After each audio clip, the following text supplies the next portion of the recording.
Halo Sobat KM, kembali lagi bersama saya Ardianti di program Kabar Makassar Petang. Hari ini saya akan memberikan informasi seputaran Kota Makassar dan sekitarnya. Ini dia berita pertama.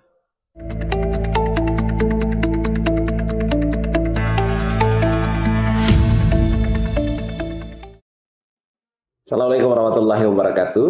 Salam presisi. Saya Adnan Prikteksan, Ketua Palang Merah Indonesia Provinsi Sulawesi Selatan, mengucapkan selamat Hari Bayangkara ke-79 tahun kepada seluruh jajaran Polri. Semoga Polri semakin dekat dengan rakyat dan terus berinovasi dalam melayani negeri, senantiasa menjadi garda terdepan dalam menciptakan rasa aman, damai, dan hadir sebagai pelindung, pengayom, dan pelayan masyarakat yang humanis, profesional, dan juga berintegritas. Sekali lagi, Dirgahayu Bayangkara ke-79 tahun. Salam presisi, billahi taufiq wal hidayah. Assalamualaikum warahmatullahi wabarakatuh. Polres Goa amankan 48 tersangka penyalahgunaan narkotika, 158 gram sabu disita. Polres Goa berhasil mengamankan 48 tersangka dalam operasi anti kelipu 2025. Sebanyak 158 gram narkotika jenis sabu berhasil disita dengan total mencapai Rp252.800.000 dan menyelamatkan 806.120.000 jiwa. Kapolres Goa AKBP Muhammad Aldi Sulaiman mengatakan, operasi anti kelipu yang dijalankan sejak 10 Juni hingga 29 Juni ini berhasil mengamankan 48 tersangka yang terdiri dari 44 laki-laki dan 4 perempuan.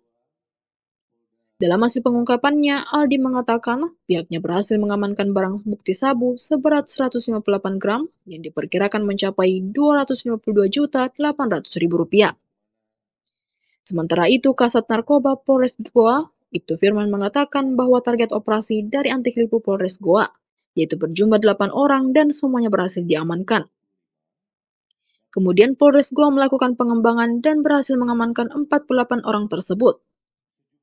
Firman menerangkan bahwa target operasi yang diamankan semuanya merupakan pengedar, sementara di luar dari target operasi adalah pemakai barang haram tersebut. Menurut Firman, mereka yang diamankan merupakan dari beberapa jaringan, termasuk jaringan dari luar daerah. Kegiatan operasi anti lipu tahun 2025 ini berlangsung dari tanggal 10 Juni tahun 2025 sampai dengan tanggal 29 Juni tahun 2025. Jadi totalnya kurang lebih 19 hari dengan total ungkapan kasus sebanyak 29 kasus yang berhasil diungkap oleh Polres Goa. Kemudian terkait dengan barang bukti dapat kami sampaikan, barang bukti yang kami amankan adalah total 158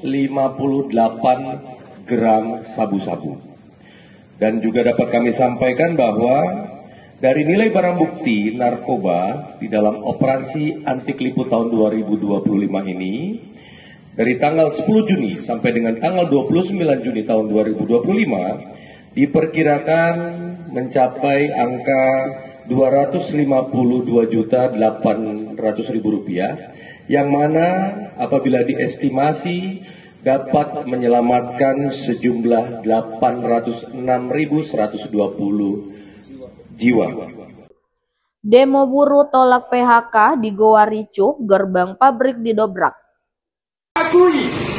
Ratusan buruh dari Aliansi Buruh Goa melakukan unjuk rasa di depan salah satu pabrik di Kabupaten Goa Senin 30 Juni.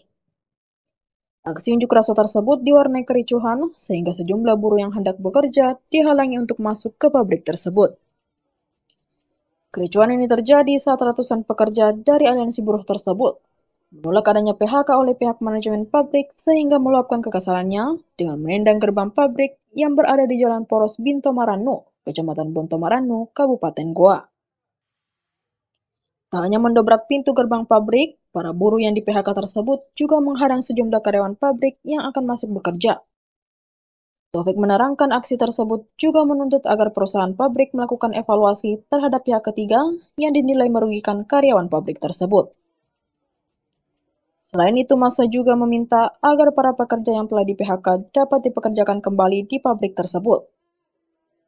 Aksi unjuk rasa itu pun berakhir setelah pihak manajemen pabrik bersedia menemui pengunjuk rasa dan melakukan negosiasi dengan pekerja yang melakukan demonstrasi.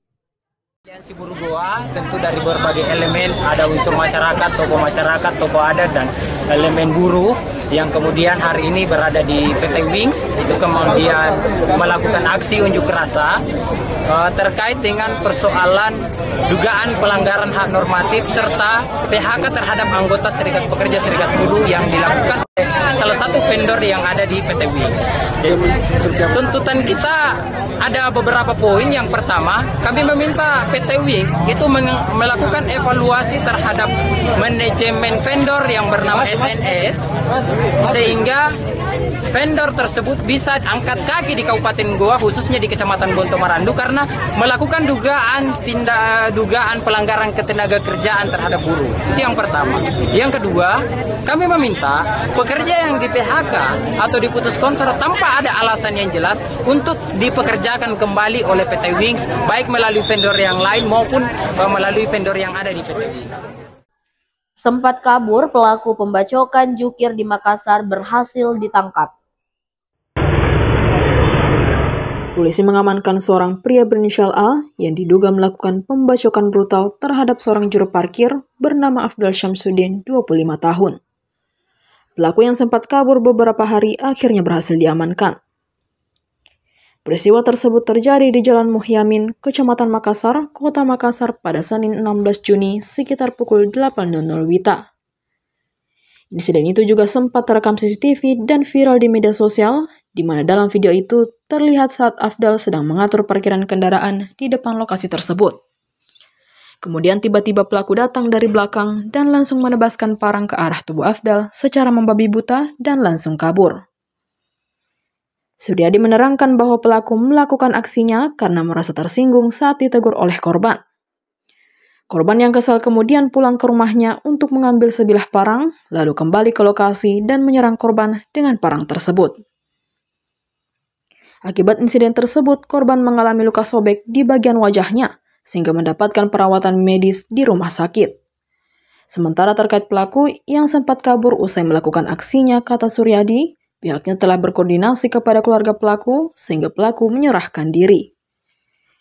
Akibat perbuatannya, pelaku dikenakan pasal 351 dengan ancaman hukuman di atas 5 tahun penjara. Kiris permudah transaksi dan tingkatkan penjualan di pasar tradisional Makassar. Berita ini sekaligus menutup perjumpaan kita pada hari ini. Saya Ardianti dan seluruh kru yang bertugas pamit undur diri. Digitalisasi transaksi kian merambah berbagai sektor di Makassar. Kini pasar tradisional yang umumnya menggunakan cara konvensional dalam bertransaksi boleh beralih ke metode elektronik yang melibatkan penggunaan teknologi digital dalam pembayaran atau transfer dana. Di salah satu kios yang ada di Pasar Terong, Iva selaku pedagang campuran menunjukkan kris yang dimilikinya sebagai alternatif pembayaran non-tunai. Ia menyebut dengan hadirnya kris dalam transaksi jual beli di lapaknya mampu memberikan banyak manfaat positif. Iva mengatakan proses jual beli di pasar tradisional dapat terhambat karena keterbatasan penukaran uang dalam proses transaksi. Oleh sebab itu, kris muncul dan menjadi solusi untuk persoalan tersebut.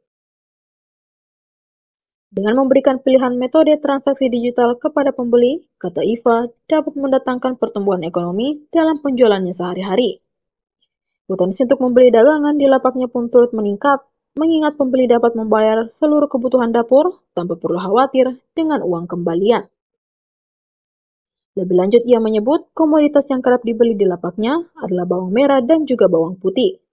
Namun terdapat perbedaan yang cukup signifikan dengan harga kedua komoditas tersebut. Bawang merah dibanderol dengan harga Rp42.000 per kilogram yang dianggap Iva mengalami kenaikan. Berbanding terbalik dengan bawang merah, bawang putih justru turun dan berada di kisaran Rp25.000 per kilogram.